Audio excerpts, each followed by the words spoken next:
Authentic Experts with Kara James, the show that takes you around the world to share interviews with some of the most successful and relevant people on the planet. Hear their stories and get the most important business lessons they have learned on their road to success, and get exclusive advice on how to implement their success into your life and business. Authentic Experts with Kara James is brought to you by the Strategic Advisor Board and your host, Kara.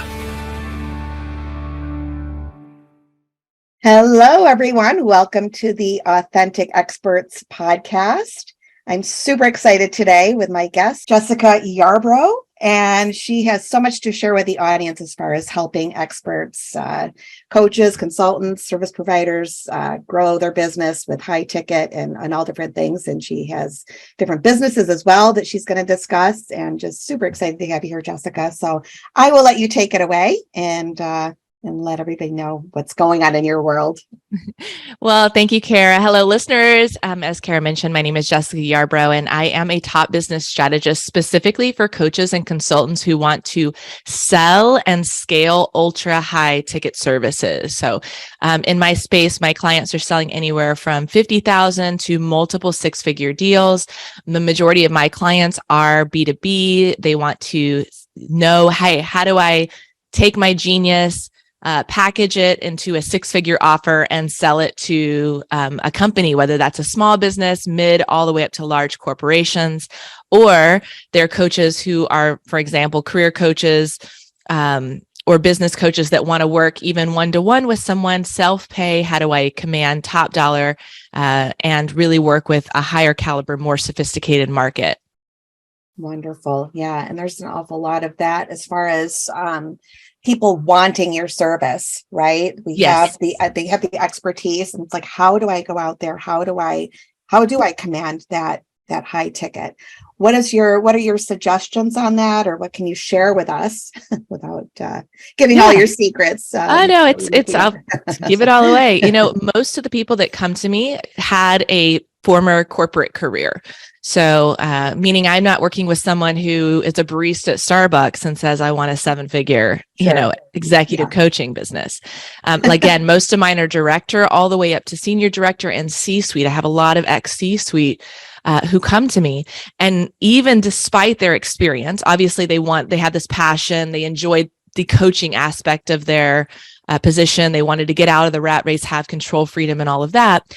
But despite having all of this credibility, really, in terms of expertise and just really, quite frankly, decades of experience, there's two things that I see. One is some measure of imposter syndrome, meaning I can't charge more money, or I haven't been coaching long enough. Okay, well, you were a CEO of like 3 different companies, or there's also a lack of awareness of what the market is willing to pay.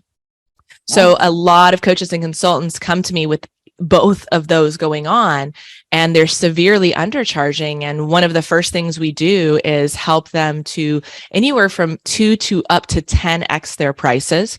And this is somebody who maybe is charging $3,000 and now they're charging $50,000, or someone who's charging $80,000 and now they're charging $200,000. We can make really big leaps in their packages relatively quickly. And of course, the strategy goes far more in depth than just slapping a high price tag. But again, a lot of people are held back financially because they just either have some, again, measure of, do I know enough? Am I good enough? Have I been doing this long enough? And they're standing in their own way. Yeah. And they have no idea that companies have deep pockets and big budgets to pay for coaching and development. And if you can bring value, of course, and you have experience and you have a well thought out methodology and you position yourself in the right way, you can capture a large percentage of what they're willing to pay versus undercharging and leaving money on the table and holding yourself back financially. Yeah, absolutely. Love it. Yeah. I mean, you and I know, right? It's out there and there are plenty of clients in the pool. However, like you said, they don't always know that and where to find them, right? What do you suggest as far as where to find the the client's willing to pay up to 200,000. Well, yeah, or more. So I focus primarily on LinkedIn, and I know that there are, and we also leverage OPT, other people's traffic, incredible, sources such as podcasts. But I focus on LinkedIn because it is the number one B2B social media platform in the world. And, if you want to connect with decision makers, influencers, CEOs, they're on LinkedIn. Yeah. And people are busy. I will say that it's very interesting to me. Again, looking at the demographics of my client and many of them coming from C-suite, a third of my clients don't even have Facebook, right? They don't even have it. They don't have Instagram. They certainly don't have TikTok. So while there's these shiny platforms that, are definitely more engaging than LinkedIn, I know that LinkedIn is a little bit of a dinosaur in terms of, how interactive its content is. If you're looking at the decision makers, sure, LinkedIn is a phenomenal platform. Plus, the search capabilities are incredible, and you have the opportunity, if you sell B2B, to build a highly curated network, have a relatively intimate network of people, and build a multi-million-dollar business. Yeah, wonderful. And so I'm assuming you're using Sales Navigator. Your team is using Sales Navigator, and of course, yeah, and then finding them that way. I mean. Yeah. Yes. And Sales Navigator is great. There's a lot of lead gen companies out there. In fact, I will say most people have come to me have used the lead gen companies, and it doesn't get them the results they want. So while LinkedIn is a beautiful thing and the outreach and all of that, you have to have a strong foundation. You have to have a clearly defined person that you're going after, be able to clearly articulate their pain points, codify a solution, be able to position yourself as an expert. Because what happens is when you're talking about LinkedIn, you're talking about a very sophisticated buyer. Right. So the typical tips and tricks that a lot of the coaching industry uses, it does not translate on LinkedIn. Yeah. And so you are with a sophisticated buyer. They've been around the block. What works, on other social media may not work on LinkedIn. And you have to be very clear and concise and credible in order to capture their attention. Because otherwise, I'm sure you get hit up. I get hit up at least 5 times a week. Hey, would you like 50 to 75 appointments? The same copy paste message, right? And so if you're targeting CEOs, especially if you're like, hey, I want to go and sell, a $200,000 leadership development program, or I want to go and work with your executive team and charge 6 figures, you got to get the impression right the first time. Sure. And so there's a real art and science to how do you get your offers and your messaging and positioning right before you use an incredible tool like Sales Navigator versus, hey, I'm just going to hire a lead gen company and, they're going to spam my ideal people and there's the opportunity gone. Yeah, no, you're absolutely right. I mean, yeah, one time first impression is everything, right? 100%. Or when they're coming at you, hi, Kara James, like, well, I'm sorry, people don't. Yes. Typically you greet themselves with your last names, right away. Right. Read no further. So what do you think, what are the mistakes that are made in this field as far as, the clients that are coming to you and how you can help turn them around besides not charging enough? What are some other? Yeah, absolutely. I would say, the not charging enough is a huge thing. I would also say, and we can talk about strategy for sure, but mindset. And I know a lot of people are like, mindset, but you have to understand that a lot of people coming from corporate world, they are ingrained with this hustle and grind mentality. And what can happen is they end up burning out or building a business they resent, or their business breaks when they hit a certain revenue. And so part of what we do with our clients is helping them re-strategize their business and in accordance to how they want their life to look. Because, I'm a marketer. I could spin out an offer here or there, make, do something that's going to generate 30,000 or 50,000 or 100,000. But if that's going to create more work and more stress, is that the best strategy, or is the best strategy to figure out how to land one 6-figure client? This is conversations that I have with my clients. And so part of that shift in mindset is really understanding, what do you want your life to look like, to make sure that you don't fall into those old patterns and build a business that you resent. Other mistakes that people make is definitely not focusing on building expert authority in the marketplace. You know, Mhm. we can all rattle off a list of top 10 influencers, you know, that we know. And they're people that show up and are very consistent with putting their message out there. And a lot of people want the result, but, you know, you have to be present. Yeah. Not focusing on building your audience soon enough, not focusing on building your email list, lacking the right systems to scale. There's many different things that we have to address in order to get the business owner to the high 6 and multiple 7 figures. Sure, absolutely. And like that's a great point too on the mindset, even, you know, and more specifically money mindset, right? Totally. Now get ready for for more. So you Yes. need to help you get ready for more so you're not blocking that out when people are coming to you and kind of I've had clients like that they just didn't feel that they could do it. And Yeah. next thing you know, they're kind of self-sabotaging their 100%. own, even, and I'm talking high ticket for mine are, you know, maybe 10 grand, 12 grand, 15 grand, and it's self-sabotaging. So Yeah. And then yeah, they end that's up a wheeling huge and dealing. thing. They just, yeah. It is. It is. And I will say the money mindset thing is huge. It's a Mhm. huge thing. And a lot of people, they're like, wait a minute, I've struggled to sell 3,000. How do I turn around and sell 75,000? It's actually easier when you're going after a higher caliber market. But you do have to, again, know how to clearly and concisely articulate your value. 90% of the coaches or consultants that come to me, it's not that what they do isn't valuable, but they struggle to articulate their value. And so without understanding how to present in a clear and concise way, because we tend to be long-winded, you know, and overwhelm the buyer, then it makes it challenging to step up and charge a lot more. But even if you have some measure of trepidation, you're uncertain, you know, I approach it from the standpoint of, let's build something that you can feel confident about and get you good enough in sales that you can close the deal and prove to your subconscious mind, oh, I can do it. Because to me, that's the fastest way to smash limiting beliefs is proof of concept.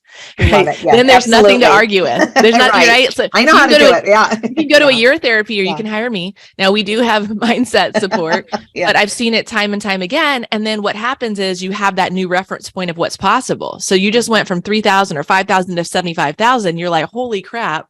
Yeah. I can do this. Gosh. Yeah. Right. And I know that because someone has just paid me money for it. Now you got to deliver and get them results and, you know, all of the things.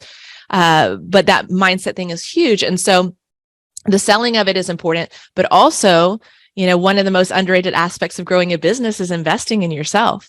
I have so many people who've come to me that are like, I've had people come to me at 75,000 revenue, invest high ticket and scale quickly, right? Like scale up, massive success. I had one of my clients go from 50,000 to 700,000 in 1 year, right? Oh my gosh. And he had a full-time job. So when people have a lot of excuses, I'm like, okay. You know what? But then I've had a lot better than that full-time job. Yeah. Well, and that's why he hired me. He's like, I got to get out. I got to get out of it. He was in the C-suite. He's like, I can't stand it. I'm done. Yeah, I have other people who come to me and they are stagnant at like 200,000 to 400,000 and they've been there for years, but they are deeply afraid to invest. And so they just stay stuck. They stay there. And so there is this trust and willingness to invest and grow the business. And you have to be hungry for it. And you have to be willing to put some risk on the table for it. And then you absolutely have to be willing to do the work, because for those people that are stuck and you're like, no, I'm not going to invest anymore, nothing is going to change. It's not suddenly if just the floodgates are going to open and what you've been doing that hasn't been working will start working. So it's really important. And if you've been like pushing this boulder up a mountain and you feel like it's going to roll down on you, just know that with outside support, right? Because we can't see the forest for the trees, you can change your situation really quickly. To close a 6-figure deal is life-changing for a business owner. Sure. Because you have cash flow now. You have this injection of cash flow that allows you to do things. And I've seen it time and time again where, you know, I had a client, you know, go from 250 to $1 million in a year. And then she hit $1 million 7 months later. And then 6 months later, again, back to back, that changed her life. Yeah. She was like able to start a tech company, you know? Oh, great. So it's, even if you feel like I'm stuck, I'm struggling, it's been this way for so long, just know that shifts to your strategy and that injection of cash has a life-changing impact on the business owner. Absolutely, for sure. And you really touched on one of the main issues is trust in yourself. And Yes. having, if you don't trust yourself, it's so hard. And that's one thing you can't make somebody do, right? Yes. You can show them everything you have, and you need to have that in your heart, as far as just take that little bit of a risk and a leap and go for it. And it's absolutely worth it. So 100%. yeah. Everything that you want is on the other side of fear. Yeah. And, part of being a business owner is going through CEO growing pains. And whenever you're at your level, you're like, oh my gosh, this is so hard and I'm stuck. And then when you get to the next level, you're going to have an entire new set of problems. Right. And there's real pains. There's real pains that come with scaling a company. And each level is, a new challenge. Yeah, for sure. So as far as your team and helping out with that, just give us a little bit of a background of what it is like working with you, or if someone came in day one, if you can share a little bit of that with us. Yeah, so we partner with our coaches for a year. We are looking for high performers and, people at a certain phase of their journey. And we help them put in 5 systems to scale, everything from their offer to their marketing, which includes the positioning and audience building, to their sales systems, to their systems and team, which is automation, it's sales systems, marketing systems, social media systems, back-end operation systems, all the way to their client delivery, because really important, you have to have super tight delivery if you're selling a 6-figure program, Right, or if you're anything, it's just anything with ultra high end, you have to have your I's dotted and your T's crossed. And so we teach that. In fact, all of my clients say that at least half the benefit of working together is that they get to peek behind the curtain and see, how do you do this and how do you do it really well? And how can we emulate this versus kind of fumbling through the dark and trying to figure it out on our own? So, we have a team that fully supports them in the strategy and getting their people in place and all the different things that require them to grow as a business owner. Wonderful. Sounds very polished. I built the program with so much intention, and I'm always looking at how can we improve it, and I put it together based on all the things that I saw that were missing, in every other program I've ever been in. Like our onboarding alone, I can't tell you how long that we've invested in onboarding, because I've been in programs where there was no onboarding. I mean, like thorough onboarding. We have like a 20-page onboarding guide, that comes with it. I have entire workflows mapped out for every single aspect that you need to implement. And, I never was given that blueprint in any program. It was kind of like left to your own devices, watch some videos, there'll be some calls. But, I pride myself on being extremely detail oriented. And I know that if I had taken the time, because again, the workflows alone probably took me 10 or 12 hours to map out. That level of detail allows the business owner not only to hit their milestones faster, but to get results faster, right? So they're able to get through the information, they're able to make sure they didn't miss a step. And so again, everything that I've ever built or added, everything that's in this program, every person that supports the program is done with a lot of intention to allow for as much ease and speed as possible to get results. Love it. Oh, that's wonderful. Yeah, that is so needed. I was in a high ticket, and the whole idea was, well, because you're a professional, what you need to do. What do I? I mean, this is Yes. I do need a little guidance, right? It was a couple of years ago, but it was gosh. But now it sounds amazing. Like you said, they're coming in and they can just hit the ground running. Right? Hit the ground running and have the feedback. So like what you mentioned, you're kind of a lot of programs you're left to your own devices, or, they're like, okay, this looks good. And, we go so deep with our clients. Like I literally have my clients pitch me. Love it. Oh, great. And then I'm so honest and brutal with my feedback. And I'm not the fluffy, like make you feel good. I'll make you feel good when it's necessary, but that's my people hire me and they say, Jessica, just tell me what to do. They've been through the fluff. They've been through the guru-led programs with 100 other people on the call and no support. And so if I listen to you, I'm going to say, you're blowing it. Do this instead. You've just diminished your positioning. Take that language out. That's disempowering. Say this instead. And so this very direct, hands-on feedback is what allows people to it's almost get that hard truth that they needed. Yeah. Like, okay, I can fix it. I know what's Yeah. wrong because someone's finally actually told me and been honest. And, you know, and that is what they want. That's what they pay And that's for. exactly what they want. That's right. That's what they're paying for. Right. Yes. If you were just constantly, that sounds great. It doesn't work. Oh, Yeah. wait, I'm gonna still be stuck where I was before. So yeah, no, that's wonderful. And I think that's a big problem in the industry is people are just like, oh yeah, that's great. Just run with it. And, you know, you need to rework it and rework it and rework it until you get it right. I just went through this with one of my clients who was just, I don't even know, hundreds of thousands. She grieved, but was leaving so much money on the table with the sales conversations, and we corrected it. And she, bam, started closing again and again and again. And so you need that. Otherwise, again, you're operating in a vacuum. Yeah. It's like, you don't know what's wrong. Something's wrong because you're not growing. What is wrong? And so we need to go in there. We need to analyze, and we need to fix the problem. And then we need to fix another one and another one, because there's usually multiple, and set you up so that you are aligned in a way that you can grow rapidly. And then you deal with the next set of problems. So for anyone listening, those are good problems to have, though. They're good problems to have. Great. Yeah. And that's why I work with my clients for, you know, a year, and then some of them many years, but a minimum of a year, because there is no wave a magic wand. And, you know, you have $1 million business in 8 weeks. You know, we can generate cash flow. We can fix problems, rise to the next level, fix the next set of problems. And that is business. It's evolving. And so you really need someone who has been there and knows what they're doing, has a track record, and can go in there and really help you understand your blind spots and make the course correction so you can hit your revenue goals much faster. Great. Yeah. And you have a couple of businesses. Well, this is my primary business. So this is my primary business, is the consulting and training is what I focus on. Okay, great. And we were talking earlier about the ascension model and how it's a little bit off as far as the way it's taught. And I agree with the way, if you could explain to the audience what what the right way is that we think anyway. Well, it's up to you, right? The myth of the ascension. Well, we like to say, I'm like, that's absolutely the right way. Well, there's a harder way, in my opinion, right?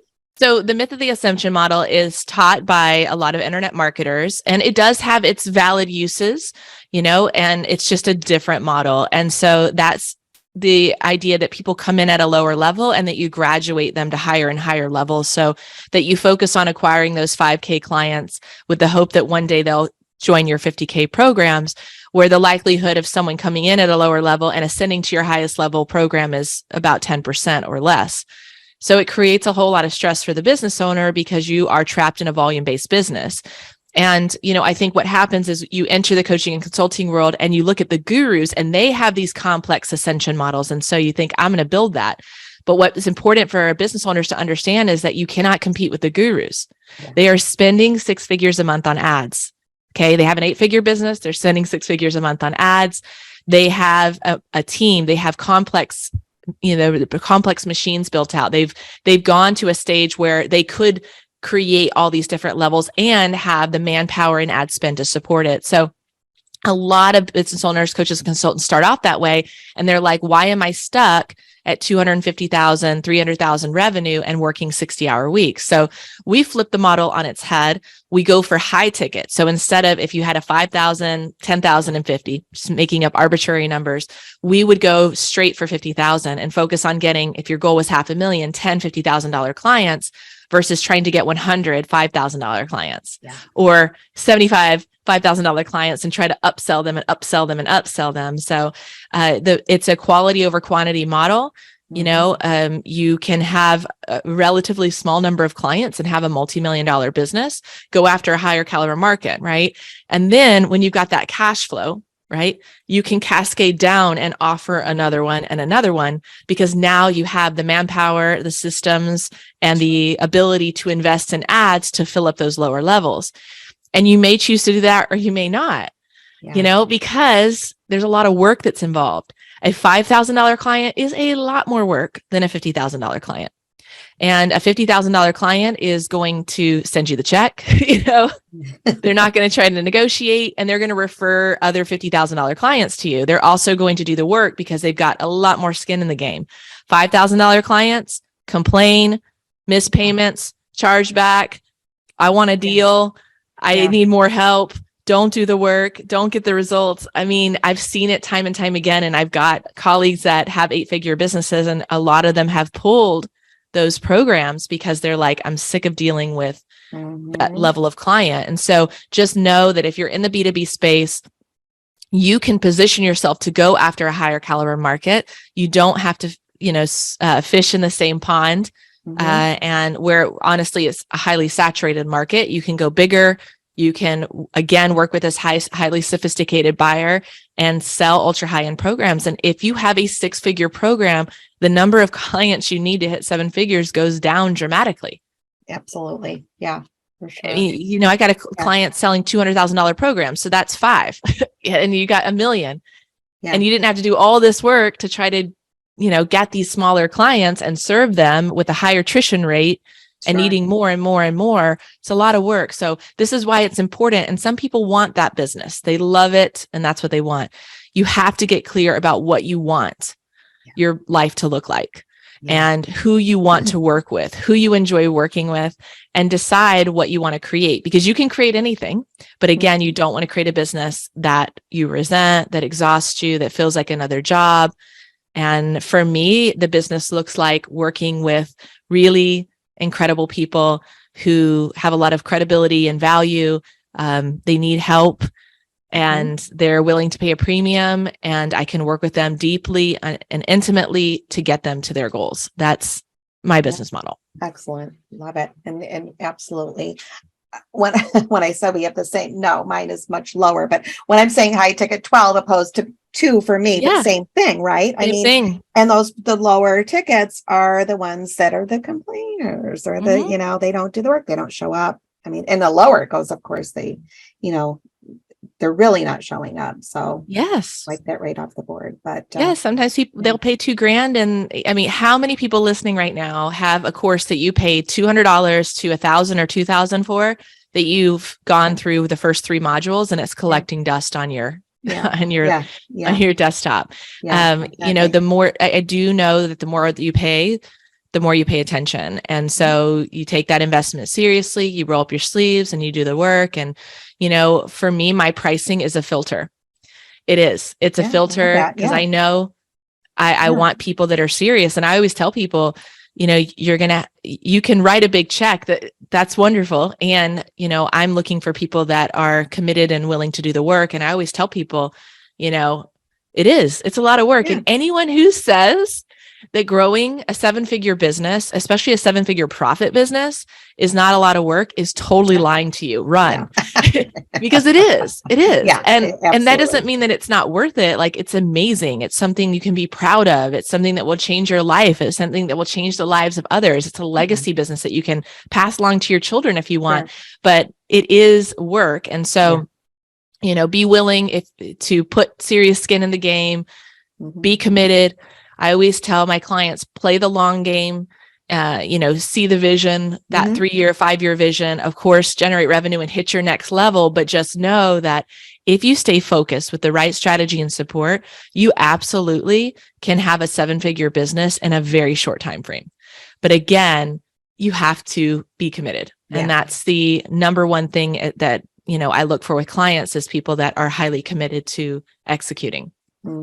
Absolutely. Yeah. So we start with a little bit of risk and then trust, or vice versa. And then absolutely commitment is key. Yeah. And that's true for anything in life, anything that you want to be successful at. Yeah. You're going to come up against resistance. You have to commit. Yeah. Yes, absolutely. Well, Jessica, this has been such a pleasure having you here. And I always ask at the end of the show, what is a book or documentary that you would recommend to the audience that you've loved, or maybe changed your business, or you're reading now, whatever it may be? Yeah, I feel like Atomic Habits is a great one. I have so many books that I love, but I would say Atomic Habits is a really good one, because I like the concept of compounding efforts. Yes. Yep, And yep, so, I read that too. It's a great book. Great yeah, book. because everything that you do in business, it has a compounding effect. So each time you're making that effort, that's that shift that's going to happen. You just have to, again, be consistent, show up and do what you can every day. And again, your life can change. Thank you. Thank you so much. And where can everybody reach out to you, Jessica? Definitely find me on LinkedIn. Look me up at Jessica Yarbrough and send me a DM. Let me know you heard me on the show, and be sure to check out some of the free resources. I know I shared with you, Kara. One is called The Ladder of Influence. It's a 33-page guide that talks about the 4 levels of influence, and where coaches and consultants get stuck, and what you need to do to ascend up to that next level. Wonderful. Thank you so much. Thank you for that gold nugget. We'll let everybody check that out. So thanks, Jessica. Thanks for having me, Kara. Yeah, I'd love to have you back. Absolutely. See you soon. Bye. Bye. Thanks for listening to Authentic Experts with Kara James. Please leave your feedback and visit strategicadvisorboard.com to get the latest and greatest business advisement on the planet. Follow us on social media for updates, and we'll see you on the next episode.